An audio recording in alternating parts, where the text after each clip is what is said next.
어린 자녀가 밖에서 한참 뛰놀다가 발에 먼지가 자욱한 모습으로 집에 들어오려고 하면 엄마가 어떻게 합니까? 아이를 문 밖에 딱 세워놓고 야, 깨끗하게 해서 들어와, 그렇게 말합니까?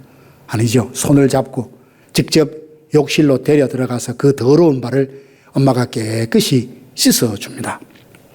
진정한 사랑은 그가 더러운 상태라 정죄하고 지적하기보다는 자기의 수고를 통하여 그 깨끗함을 온전히 회복해 주려고 하는 마음일 것입니다. 그런데 내가 누군가를 씻어준 그 발이 얼마 지나지 않아 나를 팔아 넘길 사람의 발이라면 어떻겠습니까? 나를 버리고 도망할 사람의 발이라면 또 어떻겠습니까? 늘 내 옆에 있었으면 좋겠다라고 생각했는데 오히려 나를 배신하고 나를 팔아 넘기는 사람의 발이라면 그 발을 깨끗이 닦을 수 있겠습니까? 오늘 본문은 십자가를 지시기 하루 전날 밤 마가의 다락방에서 예수님과 제자들이 유월절 만찬을 나누고 있는 자리입니다. 그 밤에 예수님은 가룟 유다가 예수님을 팔아 넘길 생각을 하고 있다는 것을 알고 계셨습니다.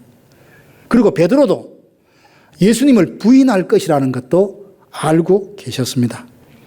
다른 제자들마저도 모두 예수님을 십자가에 지도로 홀로 버려두고 도망칠 것이라는 것도 알고 계셨습니다. 그런데 주님은 자리에서 일어나 겉옷을 벗고 허리에 수건을 두르시고 대야에 물을 준비해서 제자들의 발을 다 씻겨 주셨습니다. 물론 가룟 유다의 발도 씻어 주셨을 것은 지극히 당연합니다. 요한은 그 밤의 일을 두고 한 문장으로 이렇게 기록을 합니다. 주님께서 세상에서 자기 사람들을 사랑하시되 끝까지 사랑하시니라. 끝까지 사랑하시니라. 세상에는 어떻습니까? 끝까지 사랑하겠다, 영원히 사랑하겠다, 그렇게 담대하게 고백을 하지만 상황이 바뀌거나 자기에게 불리하거나 또 어려움을 겪고 나면 처음 가졌던 뜨거운 사랑, 열정은 쉽게 식어지고 말지 않습니까? 그러나 예수님의 사랑은 분명히 다릅니다. 제자들이 어떤 사람인지 다 아심에도 그들을 사랑하셨습니다. 오늘 우리를 향한 사랑은, 주님의 사랑은 세상이 우리를 사랑한 것과는 근본적으로 다릅니다. 오늘 본문을 통해서 우리를 향한 주님의 사랑이 어떠함을 함께 깨닫고 그 사랑을 체험하는 귀한 밤이 되기를 주님의 이름으로 축원합니다. 주님의 사랑을 이렇게 말할 수 있어요. 자기 사람들을 끝까지 사랑하는 것. 이게 예수님의 사랑입니다. 주님께서 자기 사람들을 끝까지 사랑하신다는 게 도대체 어떤 사랑일까? 먼저 1절, 3절, 11절 보면 주님이 아신다는 말이 계속 반복되어 나옵니다. 아시고 아시고 아시고. 예수님은 이제 자신이 세상을 떠날 때가 된 줄 아셨습니다. 유다의 마음속에 예수님을 팔아 넘길 것이라는 생각을 갖고 있다는 것도 알고 계셨습니다. 하나님 아버지께서 이 모든 세상의 만물을 통치할 수 있는 권한도 예수님이 갖고 계시다는 걸 알고 계십니다. 예수님은 당신이 하나님께로부터 와서 하나님께로 돌아가셔야 할 뿐인 것을 알고 계셨습니다. 예수님은 모르고 사랑하신 게 아닙니다. 제자들의 속마음을 몰라서, 그들이 어떤 사람인지 몰라서 자세를 낮추고 그들의 발을 씻어주신 것이 아닙니다. 다 아셨습니다. 그럼에도 불구하고 그들을 내 사람이다 라고 불러주셨습니다. 우리는 어떻습니까? 누군가의 속마음을 속속들이 알게 된다면 처음에 잘 모르고 사랑했던 그 마음이 더 뜨거워지고 더 성숙해가기보다는 식어지기 마련입니다. 처음에는 좋아 보였는데 자꾸만 실수를 거듭하는 것을 보게 되고 말투가 거친 것, 그리고 여러 가지 허물들을 하나둘씩 더 많이 보게 되면서 그를 향한 사랑, 신뢰도 점점 희미해지는 것을 경험합니다. 그러나 예수님은 다릅니다. 주님은 우리를 다 아심에도 불구하고 우리의 약함을, 우리의 어리석음을, 우리의 미련함을, 우리 하나님을 온전히 신뢰하지 못하는 믿음 없음을 아심에도 불구하고 너는 내 사람이다 라고 지명하여 부르시고 끝까지 사랑하십니다. 입술로는 믿음 좋은 말을 하지만 마음속에는 세상의 염려와 재물의 유혹이라는 가시덩굴에 엉켜있는 우리의 마음 상태도 다 아십니다. 기도하마 약속하지만 하지 못하는 우리의 믿음의 약함도 아시고 말씀보다는 염려에 붙들려 살아가고 있는 우리의 삶도 다 알고 계십니다. 다 아심에도 불구하고 다 아신다면 결코 내 사람이다 라고 말씀하기가 어려우실 텐데 주님은 다 아심에도 우리를 향하여서 너는 보배롭고 존귀한 나의 사람이다. 내게 속한 사람이고 나와 깊은 관계가 있고 언약 관계에 있는 사람이며 함께 하나님 나라를 상속할 하나님의 후사라라고 하시며 우리를 불러주신다는 사실입니다. 이것이 주님이 끝까지 사랑한다는 그 끝까지의 사랑입니다. 제자들이 주님을 강하게 붙들었기 때문에 그 사랑을 받아 누릴 수 있었던 게 아닙니다. 그들은 얼마나 약했는지 모릅니다. 지성적으로 어리석어서 예수님이 하시는 일을 보고도 주님이 누구신지 몰랐습니다. 예수님의 입에서 하시는 말씀이 어떻게 현실이 되는지 이해하지 못해서 기이하게 여겼던 적이 한두 번이 아닙니다. 그러나 그들은 자신의 힘으로 주님의 사랑을 누렸던 것이 아니고 주님이 그들을 붙들고 계셨기 때문에 주님의 강한 손이 그들을 붙드셨기 때문에 그들이 예수님의 놀라운 사랑을 덧입었습니다. 우리의 구원도 마찬가지입니다. 우리가 지혜롭고 힘이 있어서 뭔가를 알아서 예수님을 스스로 찾아와서 주님을 붙든 게 아닙니다. 우리는 스스로가 죽었다는 사실도 깨닫지 못합니다. 하나님 없이 살아가는 삶의 그 결말이 얼마나 끔찍하다는 것을 깨닫지도 못하고 그냥 사망 가운데 살고 있었습니다. 그런데 하나님이 은혜로 우리를 지명하여 부르시고 예수 안에서 믿음을 선물로 주셔서 하나님의 자녀로 구원하셨고 이 믿음을 지켜갈 수 있음도 주의 강한 손으로 우리를 붙들고 계시기 때문에 가능합니다. 우리는 약합니다. 우리는 흔들립니다. 그러나 주님은 결코 약하지 않습니다. 요한복음 10장 28절에 보니까 내가 그들에게 영생을 주노니 그 누구도 빼앗지 못한다고. 내 손에 있는 나의 사람들을 그 누구도 빼앗을 수 없다 하셨습니다. 그런 점에서 우리가 주님으로부터 너는 내 사람이다 라고 부름받고 하나님의 사람으로 살아간다는 것이 얼마나 큰 특권이고 영광인지 모릅니다. 그런데 마가 다락방에는 묘한 긴장이 흐릅니다. 주님께서 이렇게 말씀하십니다. 너희가 깨끗하나 다는 아니다 라고 말씀하셨기 때문에. 물론 이 말씀은 가룟 유다를 염두에 두고 하신 말씀이었죠. 유다는 주님의 말씀을 들었고 주님이 그 발을 씻겨 주셨음에도 불구하고 그는 그 마음을 주님 앞에 내놓지 않았습니다. 성도 여러분, 이를 보면 외적인 신앙의 모습만으로 우리를 깨끗하다라고 할 수는 없는 겁니다. 믿음으로 그리스도를 영접하고 마음을 온전히 주님께 내어드릴 때 우리는 주님과 온전히 하나가 됩니다. 베드로와 다른 제자들의 연약함은 또 유다와 조금 다른 점이 있습니다. 제자들은 넘어지고 도망쳤지만 다시 주님께로 돌이켰습니다. 그러나 가룟 유다는 예수님을 팔아넘기고 결국 뉘우치긴 했지만 회개하지 못하고 결국 그는 안타까운 죽음을 맞이했죠. 베드로 같은 경우에도 예수님은 그냥 버려두지 않으시고 새벽녘에 부활하신 예수님은 갈릴리 바닷가로 가셔서 숯불을 피우시고 거기에 생선과 떡을 구우시고 베드로에게 아침을 그렇게 제공합니다. 숯불을 앞에 놓고 예수님과 마주하고 있을 때 베드로는 무슨 생각을 했을까요? 그 숯불을 보면서 옛날 얼마 전 한 50여일 전에 자기가 했던 그 실수, 부끄러운 일들을 떠올렸을 겁니다. 브라이도리온이라는 그 대제사장의 뜰에서 추워서 숯불에 피워놓고 앉아있으면서 그 여종에게 나는 예수님 온다고 3번씩이나 부인했던 일을 떠올렸겠죠. 그렇게 부끄럽게 내가 무슨 하나님의 사람이냐라고 아마 그렇게 죄책감을 가지고 앉아 있었을 겁니다. 그때 예수님께서 그에게 말씀하십니다. 요한의 아들 시몬아, 네가 나를 사랑하느냐? 3번 물으시고 그때마다 베드로는 3번 대답을 합니다. 내가 주님을 사랑하는 것 주님이 아시지 않습니까? 베드로의 잘못, 실수가 아무것도 아니다, 그렇게 생각하시는 것이 아닙니다. 그의 실패보다, 그의 실수보다 그를 향한 주님의 사랑이 더 풍성하고 컸기에 그를 덮고 그를 회복시켜 주신 겁니다. 사랑하는 성도 여러분, 오늘 이 자리에 오면서 여러분 무슨 생각을 하셨습니까? 아까 자신을 위해서 회개하며 기도할 때 여러분 스스로에 대해서 어떻게 생각하셨습니까? 내가 또 넘어졌구나. 그렇게 믿음으로 살려고 내가 노력했는데, 하나님 은혜 달라고 그렇게 하고 살았는데 뒤돌아보니까 삐뚤삐뚤 흔들리고 작은 시험에도 넘어졌던 나 자신을 보면서 회개하지 않았습니까? 그러면서 동시에 이렇게 오래 믿었는데도, 이렇게 풍성한 은혜를 받았음에도 불구하고 내 믿음이 이렇게 약한가 스스로를 자책하지는 않으셨습니까?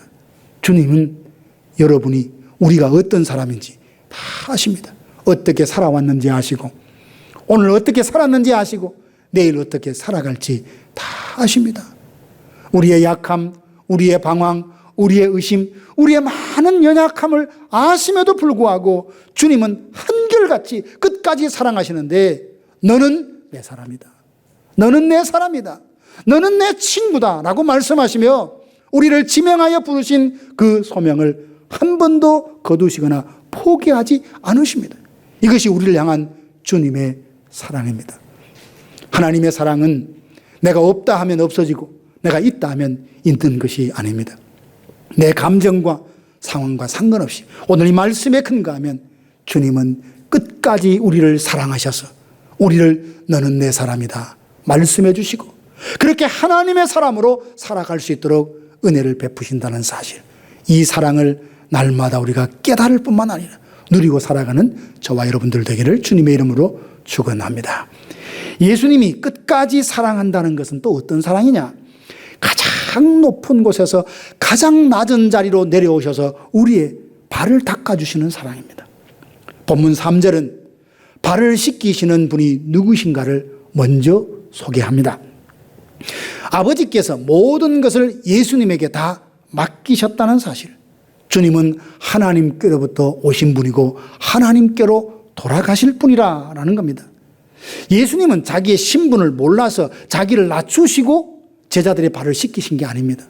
스스로도 하나님이신 걸 아십니다. 창조주이신 걸 아십니다. 그럼에도 불구하고 당시에 가장 종 중에도 가장 하층 천한 노예가 하는 사람들의 발을 씻기는 일을 자원해서 하셨습니다. 모든 권세를 가지신 하나님의 아들이 자기가 누구인지를 아심에도 불구하고 자발적으로 낮은 자리에 스스로를 낮추어서 죽기까지 복종하신 분이 우리 예수님이십니다. 오죽했으면 로마서 5장 8절에 보면 그리스도께서 우리를 위하여 자기 목숨을 내어주심으로 하나님이 우리에 대한 자기 사랑을 확증했다고 했습니다. 예수님이 스스로를 낮추셔서 사람이 되어 이 땅에 오셨고 그분이 제자들의 발을 씻기시듯 우리의 죄를 위하여 이 세상에 오시고 십자가에 달리신 그 모든 것이 우리를 영원히 끝까지 사랑하신다는 단적인 증거입니다.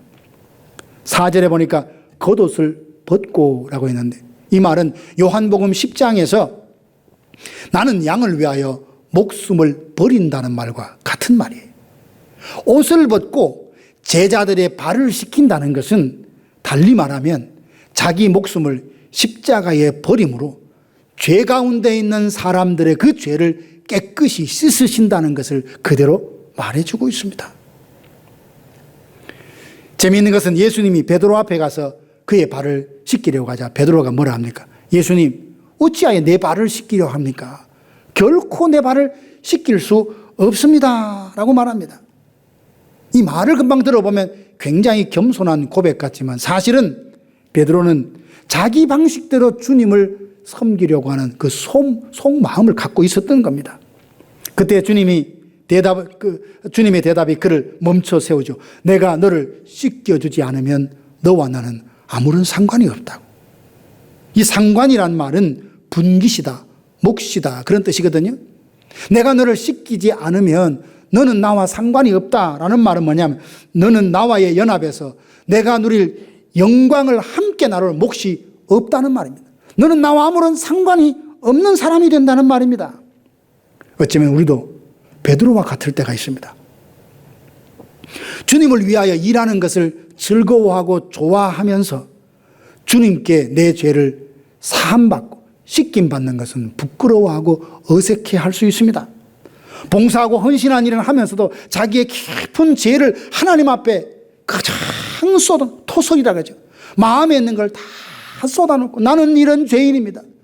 자기의 영적 실존과 직면하여서 나는 이렇게 죄를 지었습니다고 하나님 앞에 철저히 회개하고 자복하는 일을 어색해하고 피하려는 사람들이 혹 있습니다. 그러나 신앙생활은 내가 주님을 위해서 뭔가를 함으로써 시작하는 것이 아니고 주님이 나를 위하여 행하신 일을 인정하고 받아들임으로써 신앙생활에 출발합니다.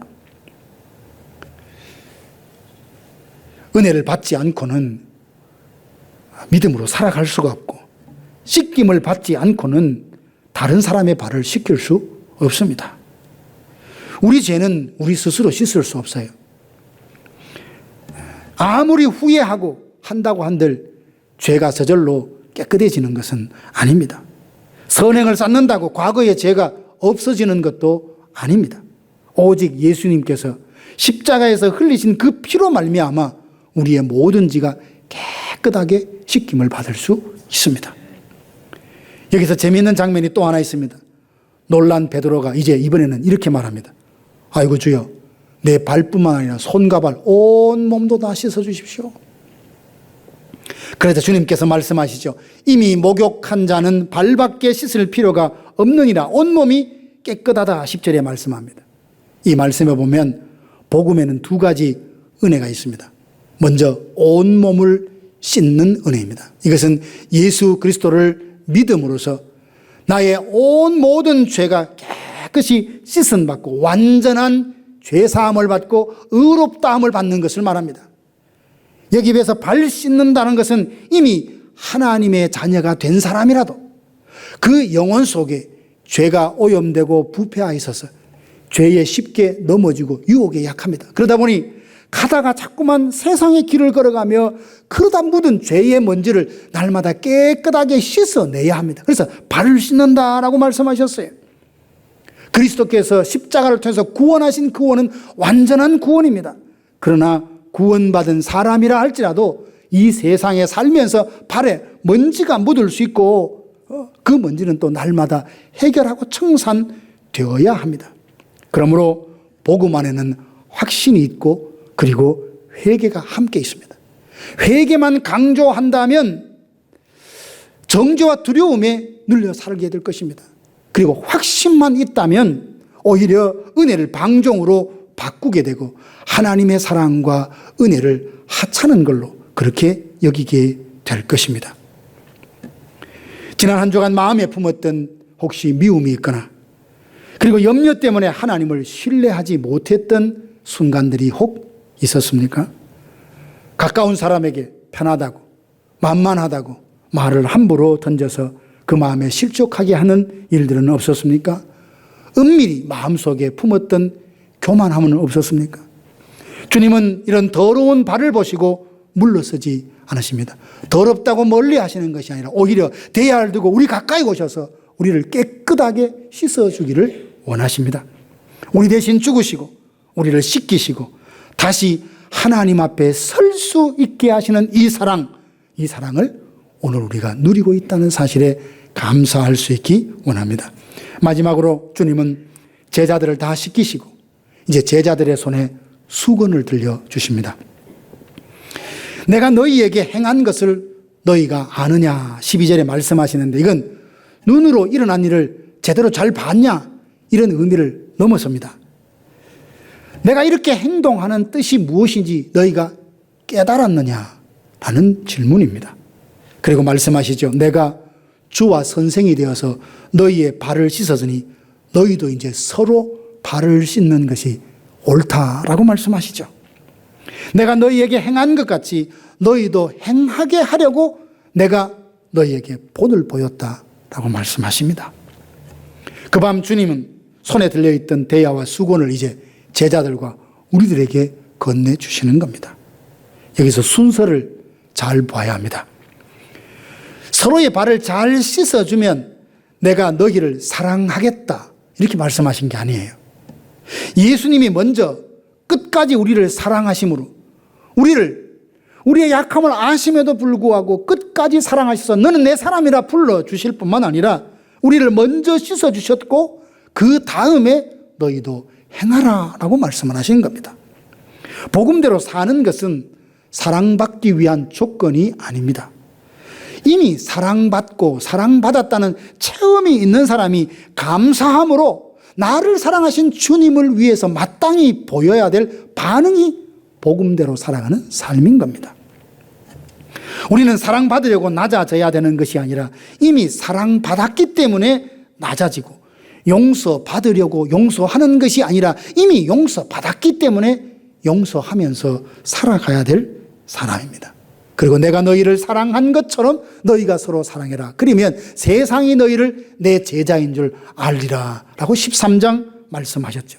결국 이 말은 예수님이 하셨듯이 우리 스스로를 낮추고 남의 발을 닦아주며 먼저 섬길 때 그 사랑을 실천함을 통해서 많은 사람들이 우리가 하나님께 속한 사람이라는 것을 알게 되리라 라고 말했고, 이 일을 통해서 더 많은 사람이 주께로 돌아오는 방편과 매개가 되게 하겠다는 말씀인 겁니다. 고로 우리 교회는, 여러분은 어디에 있든지 간에 나는 사랑을 실천하는 삶을 통하여 내가 누구인지, 누구에 속해 있는지를 사람에게 보내주므로 나를 통하여 수많은 사람이 예수 믿게 되는 이런 변화의 열매를 하나님 앞에 올려드릴 수 있기를 원합니다.